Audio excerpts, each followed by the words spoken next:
여러분, 이스라엘 백성들이 홍해바다를 육지처럼 건넜다고 합니다. 여러분, 이게 이해가 됩니까? 조련이었다면 내가 이해를 해요. 뭐 수영해서 건너걷기는 했겠죠. 근데 여기는 어린애들이 있단 말이에요. 노약자들이 있단 말이에요. 어떻게 그 대한해보다도 더 넓은 그 홍해를 건널 수 있겠습니까? 말도 안 되는 일이잖아요. 이해가 안 돼요. 그래서요, 이런 것들을 억지로 이해하려고 하다 보면 해석이 이상해져요. 그래서 이상하게 해석하는 분들이 있습니다. 진보신학자 중에 학자들 중에는 지금도 이것을 어떻게 해석하냐면 오병이어의 기적은 기적이 아니었다. 사실은 사람들이 다 올 때 도시락 하나씩 싸가져 왔는데 예수님께서 점심 먹을 시간을 안 주고 설교를 하는 바람에 저녁이 됐는데 꺼내서 먹으려고 하니까 이거 꺼냈다간 다른 사람들이 다 뺏어 먹을 것 같고 배고픈 상태니까, 그래서 다 숨기고 끝나서 혼자 몰래 먹으려고 있었는데 어린아이가 자기의 도시락을 예수님께 드리는 걸 보고 충격을 먹은 거예요. 야, 나는 도대체 뭐냐? 나는 내 욕심으로 이거 몰래 먹으려고 챙겨놓고 있는데 저 어린아이는 저거 주님께 드리는구나. 거기에 감동을 먹어서 숨겨놓고 있던 도시락을 다 꺼내놨다는 거예요. 그래서 다 먹었다는 거예요. 할렐루야. 기가 막힌 해석이죠? 이해하려고 하면요, 엉뚱하게 이해가 안 되는데 그걸 이해하려면 이렇게 해석하는 거예요. 여러분, 그뿐입니까? 그뿐이에요? 만약에 그게 정말 그랬다 치더라도 마태복음 15장에 보면 칠병이어의 사건이 나옵니다. 여기선 떡 5개와 물고기 2마리로 몇 명을? 4,000명을 먹이고 7강주리가 납니다. 근데 그때 보면요, 예수님께서 3일 동안 설교를 같이 하면서 지냈기 때문에 이 사람들이 3일 동안 같이 예수님과 있었던 거예요. 너무 지쳤어요. 배가 고프단 말이에요. 그래서 예수님이 보내는데 가다가 이분들이 탈진할까봐 예수님께서 그냥 보내지 말고 너희가 먹을 것을 주어서 보내라고 했단 말이에요. 그러면 여러분 생각해보세요. 이건 어떻게 해석할 거예요? 지금도 도시락 3일 동안 숨겨놨다고 할까요? 여러분, 3일 되면 벌써 그 뜨거운 날씨에 다 상했죠. 그러니까 엉뚱한 해석이 될 수밖에 없는 거예요.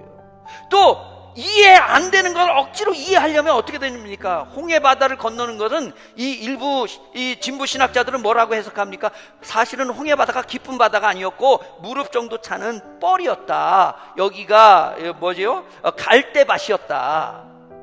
그래서 거기를 지나갔다는 거예요. 얼마나 기가 막힌 해석인지 몰라요. 이해가 딱 되잖아요. 무릎만 찬 갈대벌 밭이면 다 지나갔는데, 근데 놀라운 건 뭐냐면 그 갈대벌 밭에 애국 군대는 다 빠져 죽었다는 거예요. 아니, 애들도 걸어가, 무릎 차가지고 다 이스라엘 애들도 걸어갔는데 병거 타고 말 타고 가는 그 장정들이 거기에서 물에 빠져 죽었다는 거예요. 여러분, 이런 엉뚱한 해석이 되어지는 겁니다.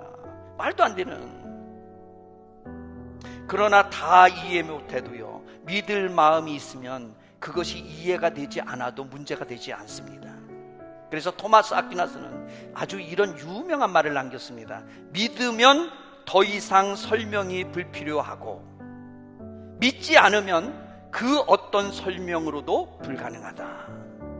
믿음은요, 이미 믿는 사람에게는 굳이 그것을 이해시키려고 설명할 필요가 없습니다. 이미 믿으니까.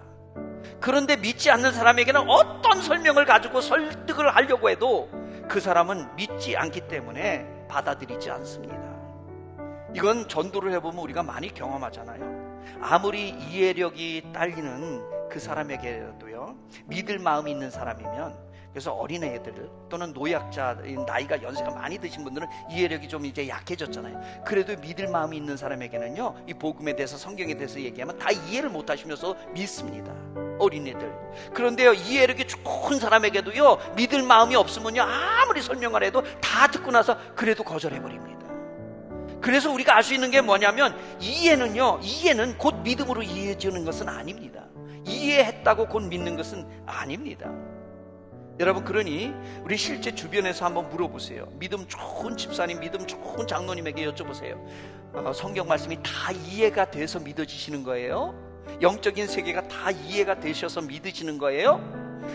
이 하나님의 나라가 다 이해가 돼서 믿음 생활하시는 거예요? 물어보세요. 반드시 그렇지 않다라고 대답할 겁니다. 문제는 이해는 다 안 돼도 주님을, 하나님을 믿는데 전혀 문제가 되지 않는다라고 대답할 겁니다. 왜냐하면 이미 이해를 뛰어넘는 믿음이 그분에게는 있기 때문에 그렇습니다.